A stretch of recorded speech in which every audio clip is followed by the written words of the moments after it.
बैलगाडीमध्ये एवढा माल भरला होता, अक्षरशः माझ्या सर्जराजाचा पाय तुटलाय। व्याकुळ हा जीव माझा किती का।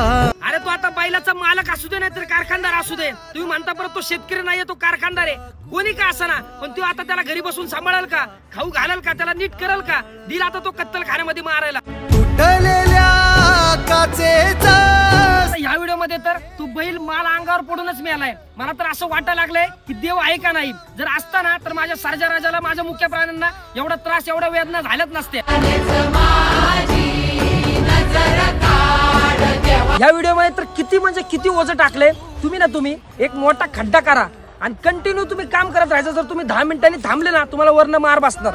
तुम्ही मला सांगा, पार जीव छातीपर्यंत येईल। त्या सर्जराला तुम्ही कारखाने 20-20, 25-25 किलोमीटर लांब असतात, थांबलं की तुम्ही वरनं चापकाने मारता।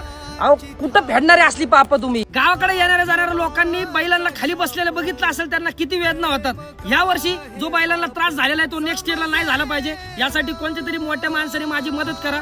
मुख्य प्राण्यांना तोंडाने बोलता येत नाहीये, त्यासाठी आपल्यालाच त्यांचं मन ओळखावं लागणार आहे। आपण सगळेजण बैलगाडीमध्ये एक लिमिट पर्यंत माल भरता यावा यासाठी एकत्र येऊ, जिथे जायचं तिथे जाऊ। पण या वर्षी तरी हा प्रश्न सुटलाच पाहिजे। मी ब्रॉडकास्ट चॅनल बनवतो, त्यावरती व्हॉट्सअप नंबर टाकतो, तिथे ग्रुप बनवू आपण। पण माझ्या सर्जराजाला नेक्स्ट इयर पासून तरी त्रास अजिबात झाला नाही पाहिजे, ही जबाबदारी आपल्या सगळ्यांची आहे।